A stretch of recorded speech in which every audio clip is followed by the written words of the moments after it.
नमस्कार, मेरा नाम है डॉक्टर पुरुधवन और आज इस वीडियो में हम बात करने वाले हैं वो है हॉट टब थेरेपी के बारे में, जो कि आजकल यूट्यूब पे बहुत फेमस हो रही है। अक्सर पेशेंट जब इसको देखता है और मेरे पास आके पूछता है कि डॉक्टर साहब हॉट टब थेरेपी लेनी चाहिए, नहीं लेनी चाहिए, इसके फ़ायदे, इसके नुकसान। और जो पेशेंट ले चुके होते हैं उनके भी कुछ क्वेश्चन होते हैं कि हमने हॉट टब थेरेपी ली है बट हमें कोई बेनिफिट देखने को नहीं मिला। तो हम इन सब चीज़ों को डिस्कस करने वाले हैं इस वीडियो के अंदर। तो शुरुआत करते हैं सबसे पहले हॉट टब थेरेपी को समझने से कि उसमें हो क्या रहा है।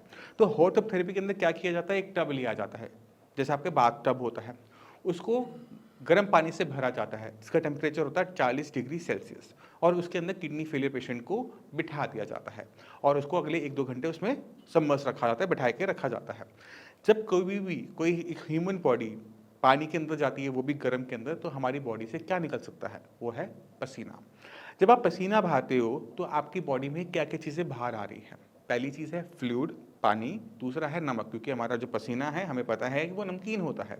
अगर हम अपने पसीने का टेस्ट करें, उसमें यूरिया की मात्रा देखें, तो हमारे पसीने में, हमारे पेशाब की मात्रा में 50 गुना ज़्यादा यूरिया निकलता है। तो ये तो अच्छी बात हो गई कि आपकी बॉडी में से क्या क्या निकल गया, पानी निकल गया, नमक निकल गया और यूरिया निकल गया।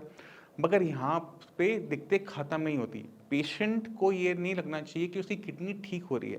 जब आपकी किडनी खराब हो रही होती है तो आपकी बॉडी में बहुत सारा वेस्ट मटेरियल इकट्ठा हो रहा होता है। भाई फ्लूइड है, पानी है, वो निकल नहीं पा रहा, किडनी कम काम कर रही है। नमक है, अगर बॉडी में ज़्यादा है, निकल नहीं पा रहा, तो वो इकट्ठा हो रहा है।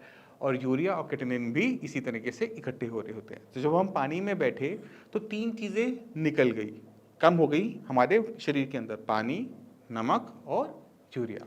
तो जब ये चीज़ें बॉडी से बाहर चलती है तो सूजन उतर जाती है, जो आपके पैरों में सूजन आ रही है, चेहरे पे सूजन आ रही है, वो उतर जाती है, क्योंकि पानी, एक्सेस पानी जो था पसीने के रास्ते बाहर चला गया। यूरिया की मात्रा में हम डिप देखते हैं रिपोर्टों के अंदर भी कि 10-15 पॉइंट तक वो नीचे चला जाता है।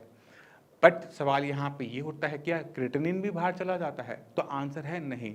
क्रिएटिनिन का जो मॉलिक्यूल होता है वो यूरिया के मुकाबले बड़ा होता है, कॉम्प्लेक्स होता है। तो जब हम पसीना बहाते हैं तो वो जो क्रिएटिनिन का मॉलिक्यूल है वो बाहर नहीं जा पाता। इसी वजह से पेशेंट ये कंप्लेंट करता है कि हमने हॉट टब थेरेपी ली और हमें इसका फ़ायदा देखने को नहीं मिला, क्योंकि वो सिर्फ देख रहा था क्रिएटिनिन, उसने नहीं देखा क्या, यूरिया। तो जब भी आप हॉट टब थेरेपी लेते हैं तो इस चीज़ का ध्यान रखें कि क्रिएटिनिन की वैल्यू में कोई फ़र्क नहीं आने वाला, क्योंकि वो पसीने से बाहर नहीं जा पाता। आपको मेरी बात पे विश्वास नहीं होता तो गूगल पे जाके सर्च करो, तो आपको सारे के सारे आंसर मिल जाएंगे। और इस पे ऐसा नहीं है कि रिसर्च नहीं हुई है, बहुत मेडिकल रिसर्च हो चुकी है। क्योंकि हम सब जानते हैं कि डायलिसिस का एक साइड इफ़ेक्ट है। उस डायलिसिस के साइड इफ़ेक्ट को कम करने के लिए अगर हम किसी तरीके से, पसीने के तरीके से अगर हम क्रिएटिनिन यूरिया को निकाल पाते तो शायद डायलिसिस की ज़रूरत ही नहीं थी, है ना? तो इस पे इसी वजह से बहुत रिसर्च हो चुकी है ऑलरेडी, और सब में ने यही पाया है कि क्रिएटिनिन को हम नहीं निकाल सकते, यूरिया को हम पसीने के रास्ते बाहर निकाल कर उसे आराम से मेंटेन कर सकते हैं। रहेगा वो हाई लेवल पे, बट हाँ, वो ज़रूरत से ज़्यादा नहीं बढ़ेगा। अब जब यूरिया आपके शरीर में कम होता है तो यूरिया से होने वाले सिम्टम में भी आपको आराम देखने को मिलता है। अब जब यूरिया होता है वो अक्सर आपको वॉमिटिंग है, मुँह का जो एक खराब टेस्ट होता है वो बनाता है, और आपको भूख खत्म कर देता है। तो जब हम यूरिया बाहर निकाल रहे हैं गर्म पानी में बैठने से, तो भूख खुल जाती है, खाना आपको अच्छा लगने लग सकता है, आपकी जो वॉमिटिंग की सेंसेशन है, नॉजिया की सेंसेशन है, वो कम होनी शुरू हो जाती है। तो ये जो सुधार है ये हमें पेशेंट में देखने को मिलता है।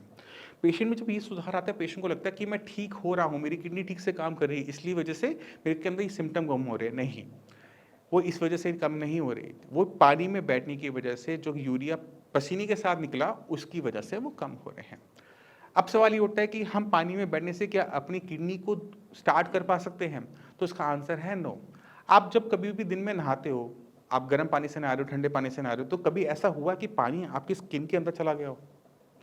स्किन जो होती है वो वन वे रास्ता है, इसमें से पानी बाहर आ सकता है, फ्लूइड बाहर आ सकता है, बट इसके अंदर जा नहीं सकता। क्योंकि अगर पानी अंदर जाने लगा ना, तो पानी के साथ बैक्टीरिया, वायरस सब अंदर चले जाएंगे और हमारी बॉडी कुछ ही दिनों में पूरी तरह से खत्म हो जाएगी। तो हमारी स्किन जो है वो वन वे रास्ता है, पसीना निकल सकता है, पानी अंदर जा नहीं सकता है, चाहे आप जो मर्जी कर लो। आपकी स्किन खराब हो जाएगी बट पानी को अंदर नहीं जाने देगी। इसलिए जो स्किन होती है वो हमारी बहुत इम्पॉर्टेंट ऑर्गन है, जिसके बारे में हम कभी भी बात नहीं करते। अब सवाल होता है कि हमें ये करना चाहिए या नहीं करना चाहिए, कि हम हॉट टब थेरेपी लें या ना लें।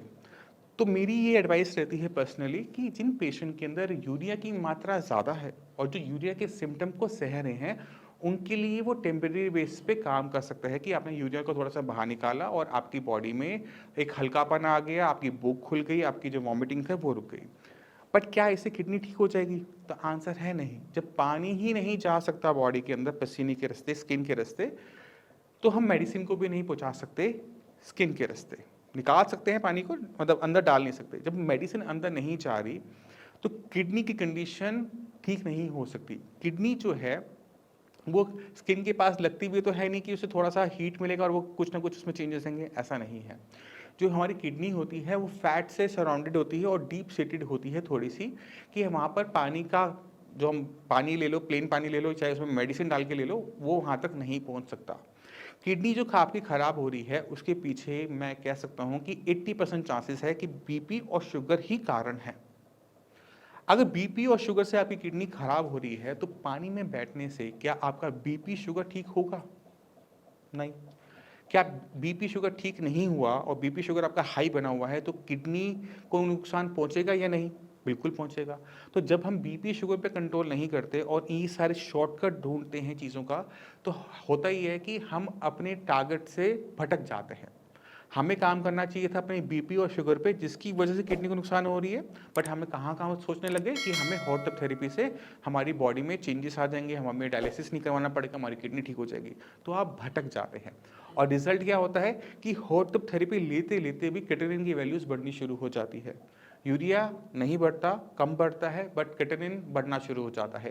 बीपी शुगर अनकंट्रोल बने रहते हैं क्योंकि पेशेंट को लगता है कि मैं अब तो मैंने ट्रीटमेंट ले लिया, मेरा काम बन गया, मैं जो मर्जी खाऊं, जो मर्जी पीऊँ, जो मर्जी चाहूँ मैं वो कर सकता हूँ क्योंकि मैं तो हॉट टब थेरेपी ले रहा हूँ। और ये सबसे बड़ी गलतियों में से साबित होता है किसी भी किडनी फेलियर पेशेंट के लिए। तो आप हॉट टब थेरेपी को आप लीजिए, बट सोच समझ के लीजिए। यूरिया बढ़ा हुआ है, यूरिया के लिए वो बहुत बेनिफिशियल है। आपके ब्लड प्रेशर को कम करने में भी वो हेल्प कर सकता है, बॉडी में से नमक को निकाल के। अगर बॉडी में स्वेलिंग हो रही है, पानी भर रहा है, तो उस पानी को निकालने में भी ये हेल्पफुल होता है। इसको दो तरीके से कर सकते हो, या तो गर्म पानी में बैठ के या फिर स्टीम को लेके, सोना बात जैसे हम बताते हैं। तो दोनों ही तरीके से किया जा सकता है, बट आपने ध्यान रखना होता है कि मई जून जैसी गर्मियों के अंदर ये काम मत करो क्योंकि बॉडी को हीट स्ट्रोक होने के भी चांसेस ज़्यादा होते हैं। आप अपने हेड को ठंडा रखो क्योंकि जब आप बहुत गर्म पानी में बैठते हो तो आपका ब्लड जो टांगों में घूम रहा है वो भी गर्म होना शुरू हो जाता है और वही गर्म ब्लड आपके बाकी ऑर्गन्स, आपके ब्रेन तक जा रहा होता है। तो इसमें आपकी जो कंडीशन है वो ख़राब हो सकती है। तो आपने अपने हेड को, क्योंकि पानी में वो तो डालते नहीं है, उसको बाहर रखना होता है। जब हम स्टीम लेते हैं तो भी हम अपने हेड को बाहर रखते हैं कि आपका बॉडी में कोई दिक्कत एक्स्ट्रा, मतलब कॉम्प्लिकेशन पैदा ना हो।